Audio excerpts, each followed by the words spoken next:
Hello, friends. It's been a few months since we last spoke, and in those few months, I've been very busy. We've filmed a few documentaries for Noclip, several documentaries for Noclip, some of which are released and others of which are in the pipeline. But between those, I have found a lot of time for game dev. And so I have a lot of things to show you. But first, I need to ask your forgiveness, because last time I said that what I'd like to avoid doing is pivoting to a different type of project. Pivot is such a dirty word. What I'd like to think is that this is a process of finding the fun. And usually when people say finding the fun in terms of game dev, what they mean is iteratively finding the best experience for the player to have. But I would also like to turn that on its head and say that finding the fun in this context is also figuring out what types of creative pursuits and processes I enjoy within game dev. If I'm not tackling the difficult challenges that I think are interesting and worthwhile, I'm just going to burn out and get depressed. And the first episode, it was easier to do a breadth of different things and kind of only get into a little bit of depth with each one. I think that's kind of like cheap heat. And so what I'd like to do with this episode is get into depth a little bit more, to pick some things to work on and kind of go deep on them. It's important for me not to just beeline it towards a finished product for the sake of like learning and showing myself that I can complete something. But that being said, I have made a lot of stuff, and I am very excited to show it to you because I think it's actually fucking cool. Something I've spent a lot of time thinking about over the last couple months is what makes a good idea for a game. In the first episode, I was obviously chasing this pipe dream of making an immersive sim for the sake of just getting the ball rolling. But once I realized that I had actually built the skills to prototype some of the basic systems, not only did it show me how long the road would be towards a finished product, but I also started to question my reasoning for picking an immersive sim. Like, is thinking immersive sims are cool enough reason to spend a few years of my life potentially working on one? And more importantly, what was the core of my game idea? Like, I had decided that I wanted to make a detective game where you're role-playing as a detective, collecting clues and going around. But what was the holistic vision for this game, right? Like, you can't just say, oh, it's a detective immersive sim, and that's the whole idea. You have to break that down into its component pieces and ask yourself, what is the player doing moment to moment? And what type of gameplay systems would best facilitate that experience?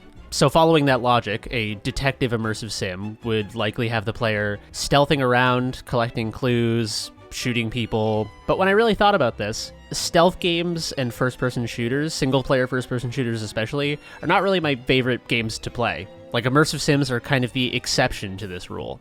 And instead of shackling myself to immersive sim genre conventions, I figured I would take some time to step back and see things from a new angle. What was the holistic vision for my project, and what presentation style, what gameplay style, and what core action verbs would best create the type of experience that I was after?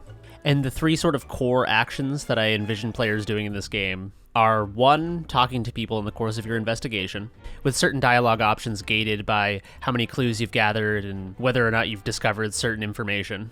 2, some sort of combat, and therefore some sort of combat system to simulate that.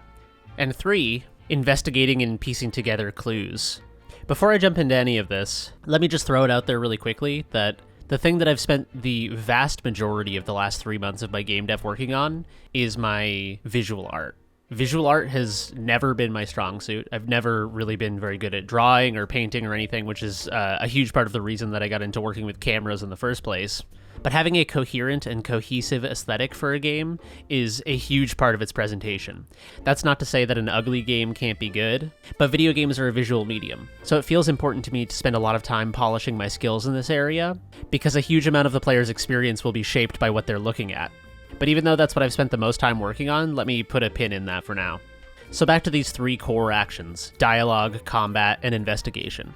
Let me blow by dialogue really quickly, because in the first devlog I basically had a fully functioning dialogue system, so the only real changes I've made here are kind of back-end things, where I've added the capability to add different camera angles and shots to different lines of dialogue for an impromptu cinematic system, and I've made the dialogue handler a lot more efficient, so as the project scales up it won't become a total nightmare. I've also changed to a column style of dialogue, like old CRPGs and Disco Elysium, which is referencing old CRPGs. Robert Kurvitz, in one of his interviews about Disco Elysium, said that this style appealed to him because a lot of the text that we read in our everyday lives is in a column, whether it's like a newspaper or a magazine or Twitter. And I think this is true. I think this presentation style allows me to absorb information a lot more quickly. The only other thing worth mentioning on the dialogue front is that I've been thinking a lot about how story economy is handled in this game. Like, if you can just talk to people forever without any stakes, you'll basically just go around exhausting dialogue options. So I've been doing a lot of paper prototyping, trying to figure out whether I should have like a time-based system where talking to people consumes time and you have a finite amount of time. Or another potential option is that you can make leaps of logic to accuse people of things or demand information from them, but if you don't have sufficient clues to serve as the basis for this accusation, that it can close off certain routes of your investigation.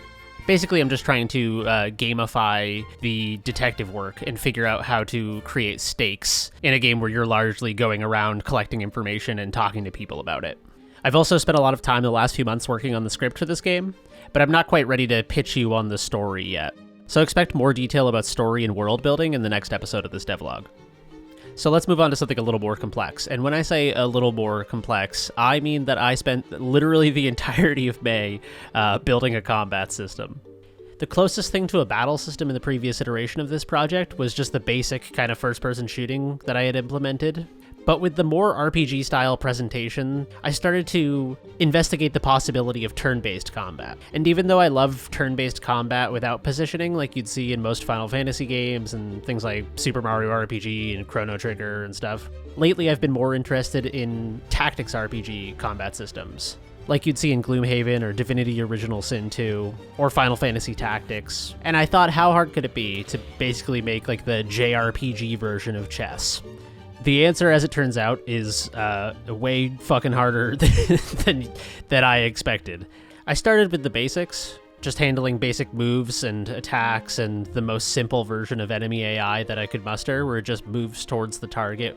And I felt pretty good about this for a while. Like, I was getting pretty confident, you know? Even if my code was pretty inelegant, it was achieving the things I needed it to do, and the combat system seemed to be functioning as intended. I experienced a little bit of a brain meltdown coming up with all the formulas to calculate range. I had an existential crisis over deciding whether diagonal moves were allowed, but ultimately I was able to create attack and move functions that worked, and a basic enemy AI that could attack and move as well. And every unit would have its own attack rating and move radius. And then I got sick of this, and went and 3D modeled a duck. I was feeling pretty good about my battle system though, but my arrogance was shattered to pieces when I realized that I had overlooked a very, very simple flaw in my AI system. Basically, every AI unit just picks a target that's closest to it, and then moves up or down or left or right on the grid as is appropriate to make their way towards the target. But what I did not code for is the possibility that something blocks their way, like a wall or other units, and that they need to move away from their target in order to reach their target. This led me down an incredibly lengthy wormhole of learning about A-star pathfinding. If you want somebody intelligent to explain it to you, there are a million YouTube videos about it, but the gist of it is basically that a unit on a grid gets a target, and then it begins to calculate the move cost of every viable route to the target until it finds the shortest viable route. Now, I mentioned earlier wanting to make my own node-based dialogue system, and there's a very good reason for that. The reason is that when I try to work with other people's code, because I'm such an amateur, I often run into them using concepts that I haven't learned yet, or writing code that doesn't make sense to me. And then if I need to change anything about that code, I'm just totally paralyzed and have to strip it out, because otherwise I run the risk of implementing something that I have to use totally as is with no custom functionality. So if the code I'm pulling down doesn't fit my needs exactly, then I'm just fucked. But with A-star pathfinding, the problem was that the concepts, even if explained very clearly, are more difficult to implement than you might think. And so I had to resort to referencing the code of a bunch of different people to see how they achieved it. And when it finally worked, after like 2 weeks of just smashing my head against the keyboard, that was a big moment for me. Like, I feel like that was my transition from amateur to intermediate coder, was having taken somebody's A-star pathfinding system and cut out all of the parts I didn't need and implement all of the parts I need into my already existing code base. And once that was working, it was all basically downhill from there. Compared to learning about A-star, implementing skills was like a walk in the park.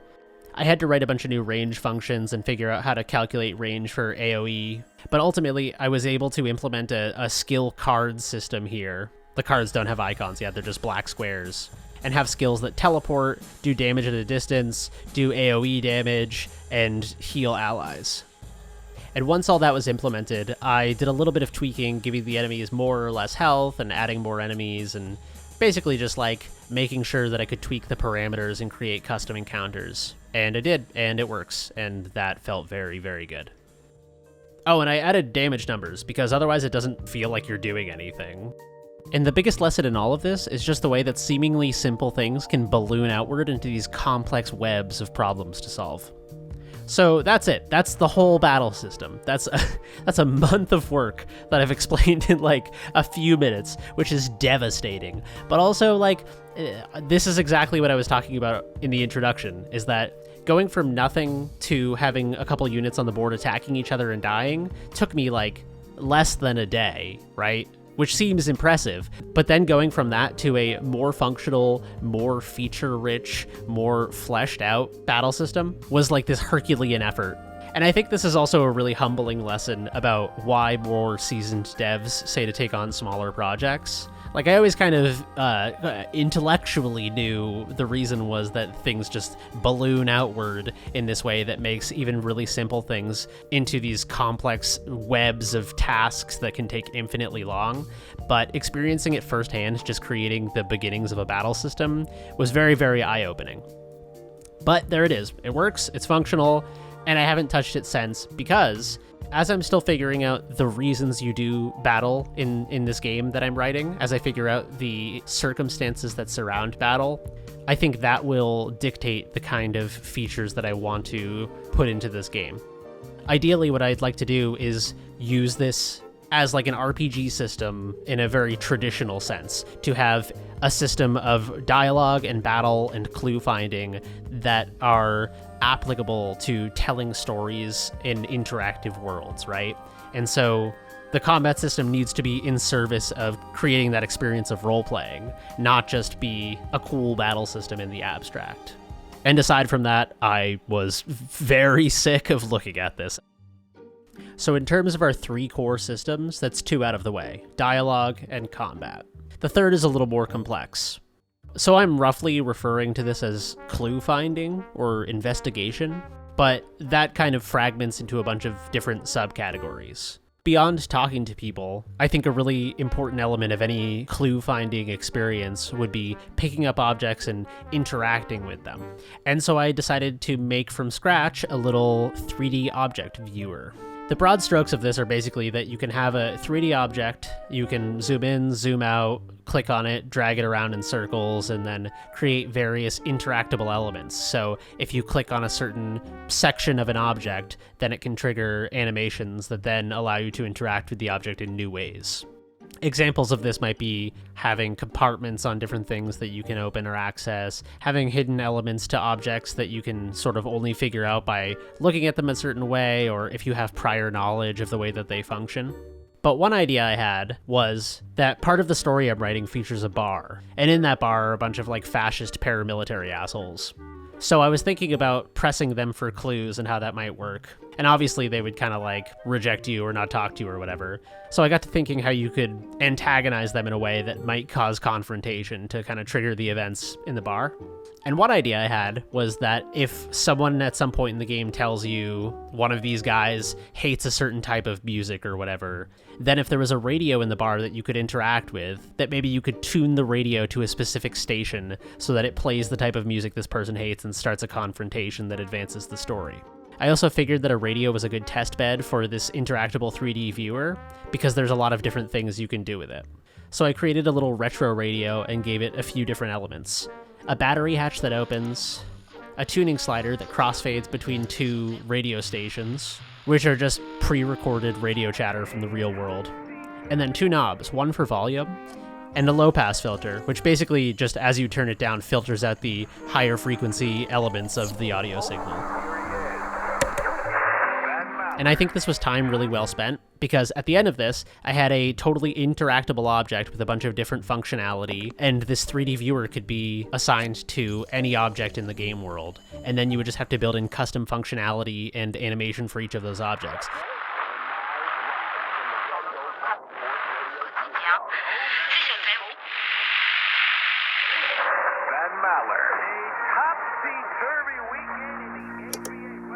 People say that in game dev you should play to your strengths, that you should figure out what you're good at and then lean into those things so that the process becomes imbued with the momentum of those things that you're good at, right? So that you can kind of like downplay your weaknesses and focus on your strengths. But because this is all kind of newish to me, I'm still exploring, I'm still figuring out what my strengths are. And so part of my willingness to meander and experiment is that I need to figure out what process works for me. But beyond all of this functionality, the thing that I've been spending by far the most time on the last few months is trying to build my skills as a visual artist. I have been thinking a lot about how games as a visual medium communicate so much information through their aesthetic and their presentation. Not only does the way a game look and present information to you affect how the player perceives it in terms of like genre or expectations about what it'll play like, but I also think the visual presentation and style of a game does a huge amount of the heavy lifting on creating the mindset that the player should be in when they're playing this game. And so even if you have a game that is mechanically perfect, if it has an aesthetic that alienates a lot of people or doesn't properly communicate what the game is or doesn't really like match the game in some sense or just like looks shitty, then I think you're not only losing a bunch of potential people to experience your game, but I also think that you're doing a disservice to your creative output. I think the way that we perceive media is holistic. In a very rudimentary sense, it's like how a cool cover on a book can get you to read the book, but with video games, because they're perpetually visual, it's more like you're constantly looking at an ever-evolving cover of the book that is changing as the game evolves, right? And to be clear, I'm not waiting until my art is like professional grade, professional tier to make a game. But as a solo developer, I think it's really important to master a skill set of visual art, to dedicate some serious time to working on learning these tools, 3D modeling and animation and pixel art, and learn more about shaders and learn more about post-processing so that I can use visuals as an element of the story I want to tell, of the experience I want to create. And it got me thinking more about the representational nature of certain games. Like, I think Citizen Sleeper is a very good example of this, where because it was largely a game made by one independent developer, the use of a representational game world map where you're seeing the overview of a space station rather than like every little nook and cranny of the interior of the space station, it A, allows your imagination to fill in the gaps like a book does, and B, it saves the developer from having to create a million bespoke art assets for every single element of the world. So I've been exploring some more like tech art adjacent solutions for representational worldviews, so that like maybe you're overlooking a cityscape while you have a conversation with someone, and all you see is this kind of like procedurally generated cityscape with lights undulating and stuff, as opposed to having two characters in a detailed location in the city. And learning more about post-processing was also very empowering for me. As someone who's still kind of an amateur at 3D modeling, PlayStation 1 style aesthetics, both the low resolution and also like the dithering, obfuscating the details of my modeling and texturing is actually very useful because it hides the imperfections. Yeah, like I said, it lets your brain fill in what's there, and hopefully the brains of the audience are more forgiving. But even though I was starting to feel happier and happier with a lot of my 3D modeling and texturing and felt like I was legitimately figuring out the kind of PS1 RPG style that I was trying to emulate with this, I still couldn't help but feel that it was difficult for me to find a process for me that worked to create characters and model characters and then texture them in a way that felt polished and professional I liked some of the character designs, but it was very scattershot whether or not I could make a model that looked like dog shit or something that I'd actually put in a game. And so I went back to drawing some pixel art, which wasn't too big of a leap because I was basically taking the approach of making pixel art to create all of the textures for my 3D models at this point. But doing pixel art is something that I had been doing way before I started learning 3D modeling, at least like a couple years off and on. The thing that always intimidated me about pixel art was animating. So I felt like I could draw some cute little characters, but then making them do anything always felt very stiff and jagged. I went and watched some videos about how pixel art animation and traditional animation in general are done, and I got some results that I was very, very happy with. Inspired in part by the fact that I've been playing a lot of PlayStation 1 JRPGs like Xenogears, I now think it might be a cool idea to do a mixture of low-poly 3D environments and objects with pixel art characters. And this is actually perfect because when it comes to pixel art, I love drawing and animating characters, but I hate drawing environments. And when it comes to 3D, it's the complete opposite. I really love creating environments and texturing them and creating little 3D objects and stuff, but I can't stand making characters. It is so unfun to me and so tedious for me. So if each of these mediums, when mixed together, can fill out the element that I hate of the other one, then maybe that's like the perfect hybrid. But I think all of this experimentation was absolutely necessary to figure out my process and what works for me, and I'm incredibly happy with the progress I've made, and hopefully you think it looks okay too. I've been growing a lot of plants lately, and I think that growing plants is a really good metaphor for creativity as a pursuit which is worthwhile for its own sake, not for any sense of gain. It is participation in a process which creates this kind of like organically evolving, like a piece of art that lives in your house. A plant is like a painting that changes every day, and you participate in the caretaking and the curation of that. And I think game dev is similar for me. It's not my job. It's something I do just for the love of it. And so a lot of the satisfaction that I get from it is opening up the things I've been working on, and not only working on them, but also like appreciating how far I've come, appreciating the novelty or the beauty or the like intrigue that is aroused by these things I've made. And so I think that like this series is less about the series is like bad advice for game devs, for people who like want to make a living doing game dev. And I want to be very clear about that.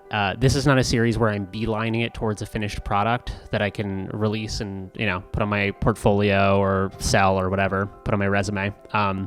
This is a series in which I am trying to cultivate a creative life, or like a creative aspect of my life that is sustainable. Not only sustainable, but some that like sustains me. It's not only a process that I can keep going, but a process that like feeds itself and feeds me. Something that like when I have an off day and I don't have plans, being creative is what I like to do. And so game dev for me is a container within which I can make music, I can make art, I can code, I can dream up game mechanics. And those are all processes that I find worthwhile for their own sake. The only reward that you can expect is just some sort of like aesthetic satisfaction and the satisfaction of having participated in some sort of generative process, some sort of creative process. That's what game dev is for me. It's something that I like to do for its own sake. And so if I meander, if I get off the beaten path, if it seems like I'm lost in a cul-de-sac or doubling back to check out a waterfall that I drove by earlier or whatever, I hope that you'll not only forgive me, but understand the mentality of why I'm doing that. Because I think that I have the luxury of not having to sustain myself financially through game dev, and what I think that affords me is the freedom to explore. And I think that those explorations sometimes can sometimes you get lost in the woods and die out there. But sometimes you find like a cool spot that nobody's ever been to. And so I'm more interested in that. I'm more interested in creativity as a process of just like loving what you're doing rather than something with an end goal. So Yeah,